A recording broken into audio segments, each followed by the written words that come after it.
and Vivian. Welcome to Mystical Adventures, where we explore all things mystical, healing, creative, and inspiring. I got it right this time. Thank you so much for joining me. I am excited about today's show. I channeled a message from an animal spirit helper. We are going to pull a few tarot cards. I'm going to talk about some Libra energy, and we're going to take a call. So let's get started. So here we are, the day before the autumnal equinox. Tomorrow, the 22nd, is the fall equinox, the first official day of fall. And it's the time when the sun enters the sign of Libra, and we enter a phase of balance where we're thinking about balance in our lives, balance in ourselves. And we're going to talk a little bit about balance in our relationships. And Catbird has something to say about that. I just wanted to quickly remind you that September Tarot Messages video is still on my YouTube channel. Check it out. That's Creative Psyche Studio. And I go through each sign. I pull a couple of cards and tune into your sign intuitively. And that is on my YouTube channel if you want to check it out. September Tarot Messages by Sign video. I am excited to enter the fall. Do you like the fall, my friend? I'm excited about this week. If you're in the Connecticut area, in Higganum, Connecticut, there is a fantabulous, joyful wellness fair that is happening this Saturday. And you can check out my Facebook page for more details on that. It is at the Braultree Wellness Center in Higganum, Connecticut. And my Facebook page with the information is Creative Psyche Studio. Psyche is spelled Psyche. So I'm excited to be a reader in that wellness fair. Come check me out. And if you're local to that area, come sit for a spell and get a live mini reading with me. So I wanted to pull a few cards for this week, just general cards for the general energy of the week. And then we'll get to the spirit helper message for the week. And the spirit helper of this week does have something to say about relationships and communication. We're going to be talking about words and relationships. So I'm just going to pull a few cards for this upcoming week of September 21st, 2021. Interesting. So I have King of Pentacles here. There's a groundedness and stability to this week. A lot of people might be focusing on finances and being a king in our financial organization and planning. There's the 10 of Swords. There may be some letting go, facing fears for some of us this week, and it's a good time to perhaps let go of some fears around finances. The Sun is another card that has come out for this week's guidance, and the Sun is guiding us to be confident, to take time to nurture our self-esteem, and to take time to appreciate and have gratitude for the joy in our life. The 7 of Swords is the final card, and it might have something to do with what our spirit helper wants to share this week. Use discernment in your communication this week and avoid gossip, avoid oversharing, and use your words with integrity this week. Avoid taking things personally, and you might want to remove yourself from situations that are not good for you. There may be some letting go. There may be some facing fears and coming to terms with things. But the Sun outshines every card in the deck. It's a card of prosperity and joy, health, abundance, celebration, love, victory. And that is available to us this week as we use integrity in our financial planning, in our financial decisions, tune into our confidence, release that which we need to release. It is the time of the full moon. The full moon was yesterday, and The full moon is a time of culmination and release. So what do you need to release? I want to talk a little bit today about the spirit helper of the month of September. If you'll recall, back in the beginning of September, I did a show and I talked about the energies of September. And I had a spirit helper of the month of September, which is the oak tree plant spirit. And oak tree channeled a message through me about opening our arms to others, about raising our vibration as a way to attract high vibrational people into our life, of becoming more aware of those around you. And we have been exploring themes related to this in September about becoming more aware of your environment and improving your relationships by your heightened awareness. Last show we talked about, we had a beautiful visitation by Archangel Jophiel or Iophiel, depending on the tradition and how you might pronounce that, but I call her Jophiel. And she gave us some guidance about heightened awareness about your space and heightened awareness about how you arrange your space and how this can have a really big impact on your energy, even your relationships. If your space is conducive to the flow of energy, it's relatively organized and pleasing to you to look at and comfortable to be in, that it can encourage more life energy to you. And this can help us in so many areas of our life, including our relationships. So today I had the privilege of being visited by catbird spirit animal. And a catbird is here in North and South America primarily. I think the catbird does go to the Caribbean, migrates there as well, perhaps. And the catbird gets its name because its call sounds a bit like a cat's meow. And you might have heard a catbird in your neighborhood. They have a very big range of sounds and calls and noises they make in their songs and calls. And the catbird is a spirit animal associated with communication. It is a migratory bird. It's very adaptable. It actually adapts its songs based on the songs it hears from other birds in its migratory journeys and other animals. And it's also associated with foreign languages as a spirit animal or totem. It's associated with mimicry, adaptability, like I said. When I tune into the catbird's energy, I feel a very fast-paced, fast-moving energy, an energy of productivity, liking to get things done, movement.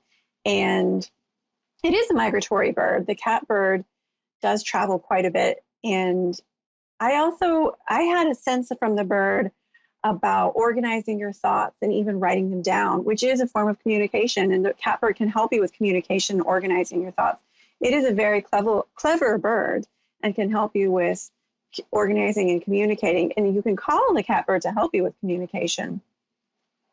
It is also associated, because it is so talkative, it's associated not only with foreign languages and communication, learning foreign languages, but gossip. And some people, Ted Andrews writes some of this information I got from Ted Andrews about this spirit animal. And he talks about how if this totem comes into your life, be careful to use your words wisely and to not share things that are inappropriate, to not overshare.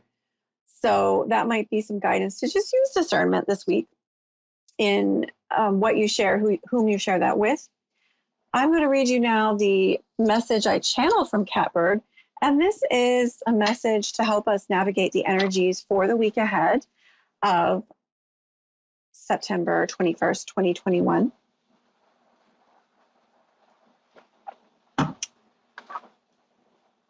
Catbird's message for this week. Meeting of the eyes, meeting of the souls. We dance our dance and adjust our song to those around us. We delight in the ability to create our own song and pursue that which we find alluring and entertaining. We are birds that thrive on togetherness and also leave room for creative expression.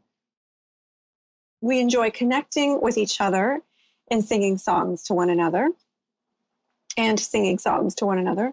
Adjusting our tune to the sounds and frequencies around us is the strength we would like to teach you. Adjust your communication style and the words you choose to suit the situation at hand. Sometimes, by allowing your soul to express itself creatively through words, imagery, or song, is the best way of speaking what you want to say in a harmonious way. The creative aspects of your expression can help to add soul energy to what you have to say or express. Make use also of the words other people are using around you and how they are communicating as information for how best to adapt your wording and communication in your environment. Notice the energetic frequency of the people and places around you and adjust your phrasing and timing of communication to fit with the rhythms and notes of the people and places and general energy around you. This will allow you to pair nicely with your surroundings and function in the system in a harmonious way. People are more likely to listen to you when you use words that are familiar to them and communicate in a way that is comfortable for them to receive. Oh, I lost my place. Where are we? Pay attention to the whispers in the crowds around you. Use your own intuitive awareness to understand the right pitch of your voice and wording of the questions you want to ask that will affect the people around you in the most powerful way. As you can listen to each other and find a way to work together and communicate smoothly, you will find you can get work done in a more efficient and joyful way. You don't need to be a leader or a follower. You can work together as brothers and sisters, formulating a plan for how you can make positive changes. One last thought. As you make adjustments based on the world around you, so as to be helpful and harmonious elements in the greater group, finding time and space to be by yourself, and work on your own song. Find time and space to be by yourself and work on your own song. In other words, adjust the notes of your own frequency to yourself as well, so that you're aware of your own thoughts and feelings and do not just tune into the energies of others. You are a precious soul and your song is precious. You deserve to sing your song for others to hear and appreciate. We all work together to create beautiful music. Thank you to the lovely Catbird for that message. And I want to encourage you tuning in today, dear soul, to take this week and pay attention to those around you. Notice your communication style. Notice your pacing. Notice your way of interacting with people, and take notice of the communication style, the customs, the energy frequency, as Catbird was saying, of those around you.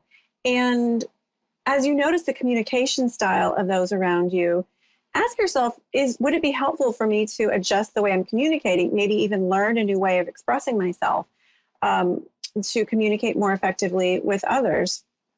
This could be in a variety of situations. It could be with relationships, at work, with friends, at your spiritual group. It could be creatively.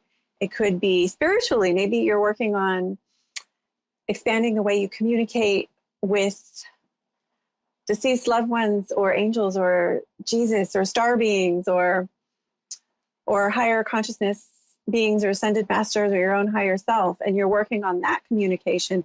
Try and attune yourself to the information you're getting, the observations you're getting about how others are communicating, and ask yourself if this might be helpful to incorporate into how you communicate. And it can be helpful to inform you how you might want to adjust so that you fit in better with the people around you, so that you are able to attract their attention in a positive way. Perhaps those around you are more fast-paced than you. It could even be just noticing those around you, not even the communication, but their rhythm, their energy. Perhaps those around you are more fast-paced than you, and you notice that you're much more slow-paced.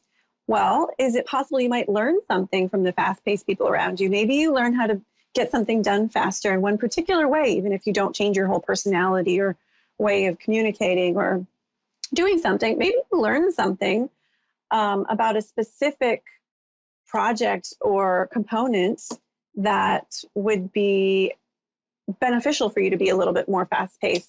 Or maybe some of the phrases other people around you use are more silly, or maybe they're more cerebral. And if you try that on, you might find that as you use words and phrases that other people around you use and adjust your rhythm and frequency and mannerisms to not necessarily mimic, but maybe to align with them, it's a psychological phenomenon. We're more likely to listen to someone who kind of speaks like us, who talks like us. And so you can actually draw more attention from other people and more trust in other people, gain more trust in other people as you harmonize yourself to the language, mannerisms, energy that the people around you are using. And of course, you might not want to do that 100%. Don't lose yourself in the crowd. Don't be a sheep in a mindless herd, but use discernment, use your higher awareness as you choose how to incorporate perhaps some of the words, language, mannerisms of the people around you, the people closest to you, that might help you connect with them, that might help you communicate better with them. There's an actual school of psychotherapy called narrative therapy, in which the therapist uses intentionally the words that the clients use to describe themselves, their life, as a way to, it's one component of narrative therapy, as a way to help validate that client and make the client feel heard. And you can use this in your relationships and in so many areas of your life dealing with people. So give it a try this week and just experiment with what happens if I try different ways of communicating and borrow different things from different people, maybe learn a new way of communicating and see how that affects my relationships, see how other people respond. Jennifer, you're on the air with Aunt Vivian. Can you hear me? Yes. Hi. Yes. I don't know what happened. There might be a little delay. Welcome to my show. Hello. This is Aunt Vivian speaking, and we're talking about communication. How do you feel like your communication is this week, Marilyn, with others in your life? Well, going through financial stuff with family, and I lost my daughter a couple months ago. Oh, I'm so sorry to hear it. That's tragic and must be so difficult. I hear you're doing some communicating around that and financial things in your family. Just that me and my brother's not getting along too well because that there's money coming to me that I know of out of my dad's estate. I see. Is that what you were wanting to ask about tonight, Jennifer? Did you want a general reading? Yeah. Okay. It can get so complicated with money and family, can't it? And then I lost my daughter back May 26th to a drug overdose in Florida. I'm so sorry for your loss, Jennifer. So it's been very hard. You've got a lot to deal with right now. That's an understatement. So let me tune into your energy, and I'll tell you what I'm picking up, and I'll pull a few cards. But I'm hearing you'd like some clarity on the financial situation, maybe some guidance, how to cope with things with your brother and the finances and the family. Right. All right, so it'll just be a moment of silence as I tune into your energy. If you could just focus on opening your energy so I can read you. Okay.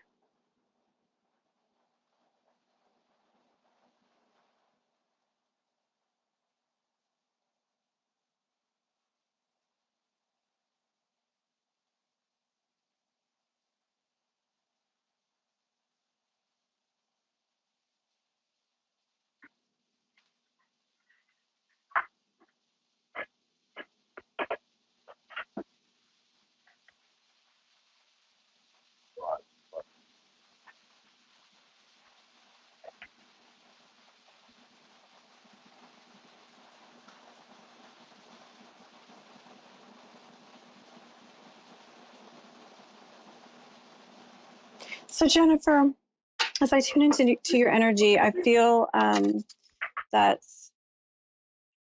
you are a very caring soul, and you very much like to help people. I feel like you're dealing with some guilt right now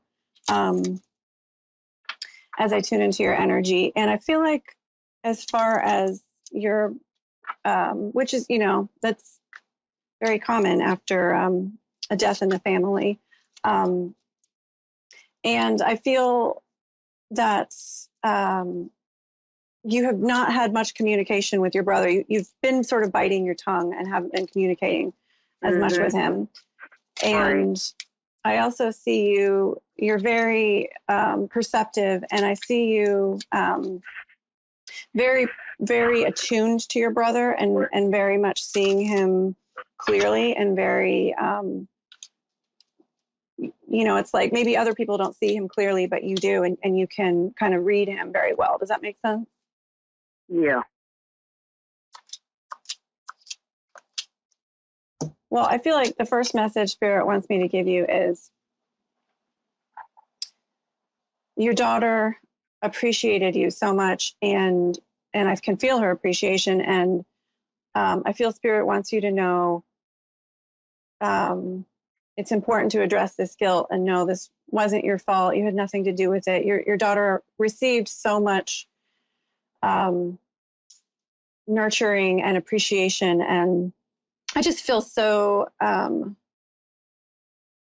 cherished by you when I tune into her energy. And I feel like she is, she's dealing with the aftermath, her spirit, she's healing right now. But, there's, I think, reasons to let go of that guilt. And this wasn't your fault. Right. I tuned into, so I tuned into the cards I pulled, looking at you and your brother. Your brother's been out of communication is what I feel is the first thing. And he hasn't wanted to communicate or be that, demonstrative or open about certain things. And he's sort of, keeping his cards close to his chest. And he's wanting to maybe be more, he's hesitant to be, to step out and be more direct. Your challenge card is the Hierophant. Right. I feel like that, Jennifer, you want to have more of a managerial role and organize things, that you want to have things more organized in this situation. And it's frustrating to you. You don't have the control to be able to do that, if that makes sense, that you can see how to change things in an organized and positive way, but sort of like the powers that be aren't letting you. So that doesn't mean you don't have good things to offer just because you're not in a position to really use that. The Ace of Swords is your guidance card, and the Ace of Swords is about overcoming obstacles. And I think this is your power here, Jennifer, that you do have angels and guides and divine blessings around you and helping you with this. So I feel like the Ace of Swords is saying, don't give up, don't let go, don't put down your sword and give up the battle, that you're very strong. I feel like you are a leader in a lot of ways, Jennifer, and I am. You're able to sort of move through the red tape and the cloudiness and the disorganization. And Spirit is saying, you can move through in your way, even if you're doing it in a different way than the people around you. Like, I see the people around you as they're just not as on the ball as you. They're not taking the initiative, with what's happening with the family and finances. It's like they're sort of letting things go by the wayside. They don't want to waste their time by doing a lot of digging and, planning and messing with things. And I see you as someone who's like, I just want to cut through this. I want to get to the clarity and the bottom line, and just because you're kind of doing things a little different than them doesn't mean you're doing it wrong. It might help you to sort of, like we were talking about today, try and harmonize yourself with the people around you for better communication skills and relationships, which might help, as you communicate. You might want to try saying things in a different way, even if it's the same thing. And the Queen of Wands is your final result card. And I feel like you are going to help people and act as a leader and an organizer here, Jennifer, and you're going to help create, positive results in the future in your family because you're taking such care with this. Does that make sense? Yes. Well, Jennifer, we are coming to the last minute of the show here, but I just want to thank you so much for calling in. And I'm so sorry for the loss of your daughter. We didn't really have time to go into that, but don't give up, my friend, and blessings and healing to you. Thank you so much for calling in. Thank you. Bye, Jennifer. And I want to just thank everybody for tuning into the show today. And, find your Ace of Swords. Don't give up. Use your words with integrity and pay attention to your communication this week and notice what experimenting might bring you as you find new ways to communicate. Don't forget to check out my YouTube channel, Creative Psyche Studio, and which I post these videos on, as well as my Facebook, and to check me out in that wellness fair in Higganum. Details are on my Facebook page if you're in the New England area. Have a beautiful week, my friend. I will see you next show. Blessings.